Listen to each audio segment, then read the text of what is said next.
What if I told you that some of the most terrifying killers in history didn't just murder for pleasure or revenge, but because they believed it was holy? Imagine crimes that weren't random acts of evil, but rituals, sacrifices offered to powers beyond this world. This isn't the story of greed or impulse. This is about a faith system built on blood, a belief that every life taken was currency for the afterlife. Welcome to a world where death is worship, where killers see themselves not as criminals but as priests of a dark, inverted religion. And the worst part? These beliefs aren't buried in the past.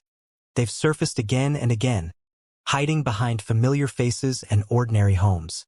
The late 1960s through the early 1990s was more than just an era of serial killers in America. It was a time when society whispered about satanic cults, when headlines screamed of ritual murders, and when fear crept into suburban living rooms. Some dismissed it as hysteria, but what they didn't know was that behind closed doors, a twisted theology was taking root. For these killers, death wasn't a mistake. It was a sacrament. They weren't just hunting victims. They were performing ceremonies. To understand them, you need to understand a concept called inverted spirituality. It's a worldview where morality doesn't just vanish, it flips. Where evil becomes sacred, where breaking every human law feels like serving a divine one. And if that sounds ancient, it is. It echoes civilizations where human sacrifice fed the gods, where pharaohs buried servants alive so they could serve in eternity, where Aztec priests slit chests open to keep the sun rising. Thousands of years later, that logic found new life in a California killer who signed his letters with a strange symbol and claimed he was building an empire of souls. When the Zodiac Killer began his spree in the late 1960s, the world saw a murderer with a taste for attention, but what he wrote revealed something darker. He wasn't just counting bodies, he was counting converts. In his own words, every victim would become his slave in the afterlife. It was a theology written in blood, and each letter he sent to newspapers was a sermon of terror. He spoke of paradise, of ruling beyond death, and his victims were the price of that throne. It wasn't a fantasy without precedent. Ancient kings believed the same, that the afterlife was a kingdom requiring servants, and those servants had to die first. Pharaohs had entire courts killed and buried with them, their loyalty sealed in tombs. Zodiac adopted the same sick economy of souls. Every life he stole was, in his mind, an eternal possession. And the most disturbing detail? He was never caught. His ciphers remain partly unsolved. His promises of an afterlife army unfulfilled but never disproven. And to this day, he has disciples online who idolize him as if his theology of death was a gospel. If the Zodiac Killer wanted an army beyond the grave, another killer wanted something more intimate, a marriage ceremony sealed with murder.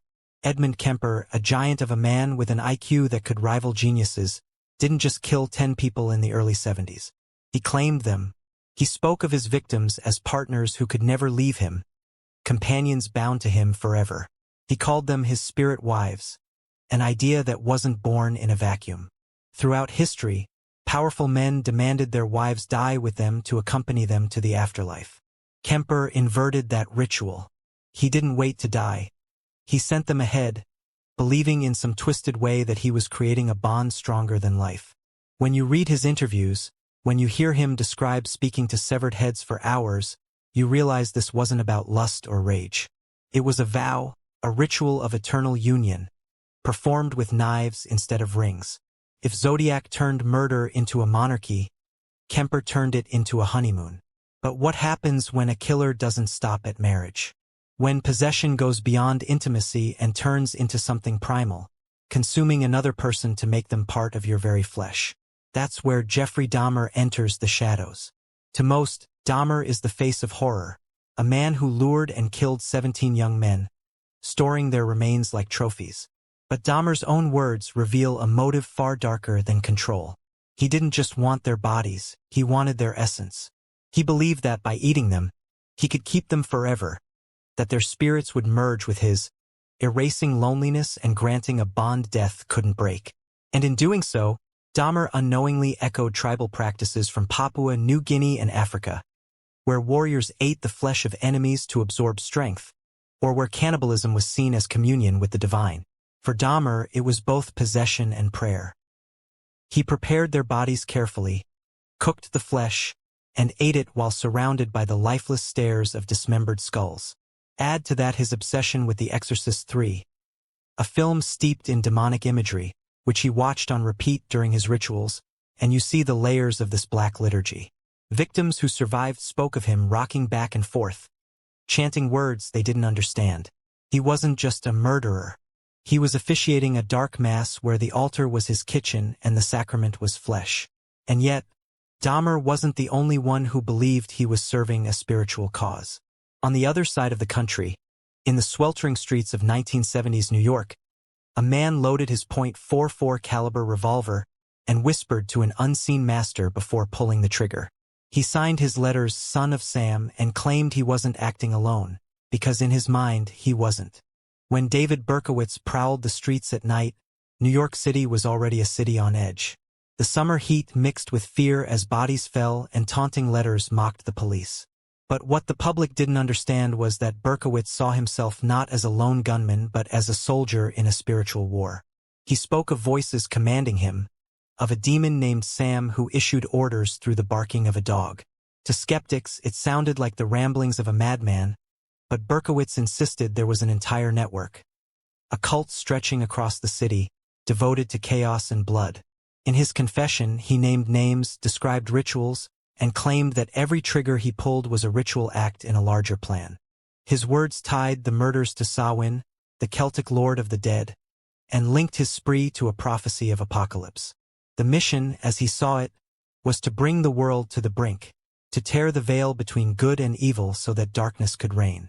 Imagine living in a world where every headline of a killing wasn't just random violence but a piece of a puzzle in a hidden spiritual chess game. Berkowitz described ceremonies under the full moon, readings from the Satanic Bible, and gatherings where the highest honor was not to live but to kill. And here's what makes it even more disturbing. When Berkowitz tried to tell investigators that others were involved, that the cult was still active, no one believed him. Or perhaps they didn't want to. To this day, threads of his story remain unexplained, like loose wires sparking in the dark. Was he simply delusional?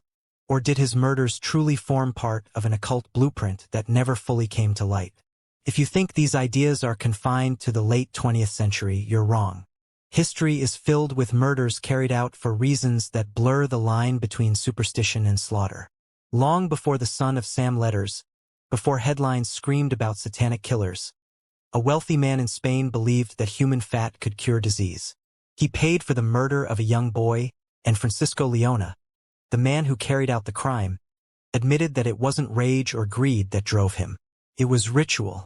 The boy was bled, his flesh carved for potions, his fat boiled into a remedy that superstition swore could save lives. And if you travel further back in time, you meet Manuel Blanco Romasanta, a man who claimed the devil cursed him to become a wolf.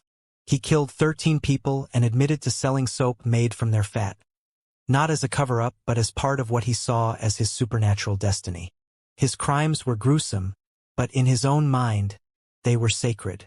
They weren't murders, they were transformations. And yet, there's something deeper tying these threads together. These killers, scattered across centuries and continents, weren't copying each other. They were drawing from the same well, the same ancient belief that power demands blood, that life can be consumed to grant something higher.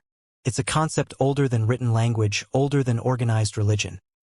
A concept found in the Aztec temples where priests lifted hearts toward the sky, in the tombs of Egypt where servants were entombed alive, in tribal ceremonies where warriors feasted on the dead to inherit their courage. The modern mind recoils at these rituals, but for a moment, imagine seeing the world through their eyes. To them, morality wasn't universal. It was a tool, and like any tool, it could be broken to reach a higher goal. That's the logic these killers revived. They didn't see themselves as outlaws. They saw themselves as priests of an inverted faith, offering sacrifices on altars only they could see. And when those altars moved into living rooms and lonely highways in the 20th century, the line between madness and religion blurred so completely that even experts couldn't always tell where one ended and the other began. Was Dahmer insane? Or was he practicing a cannibalistic rite that countless cultures once called holy? Was Berkowitz schizophrenic, or was he a foot soldier in a cult that hid in plain sight? These questions matter because every time society dismisses a ritual killing as the act of a deranged loner, it ignores the deeper truth. Belief is a weapon. It always has been. Whether carved into stone tablets or scrawled in blood across a city, it shapes behavior more powerfully than fear or law. And then there's the apocalypse, the endgame in so many of these dark systems. Berkowitz claimed that his murders were designed to usher in chaos, to collapse the moral order so a new one could rise. He wasn't the first. The Manson family preached helter-skelter, a race war that would bring about a new kingdom. Cults across history have seen bloodshed as the hammer that smashes the old world to pieces so the new can emerge. For them, death isn't destruction. It's a doorway, and every victim is a key turned in a lock only they can see. That belief doesn't just explain the killings. It justifies them in the killer's minds, and that's why it's so terrifying. You can reason with greed. You can reason with revenge. But how do you reason with a man who believes murder is holy? How do you stop someone who thinks every scream is a hymn? Even now, as you hear this, some of those ideas still move through the shadows.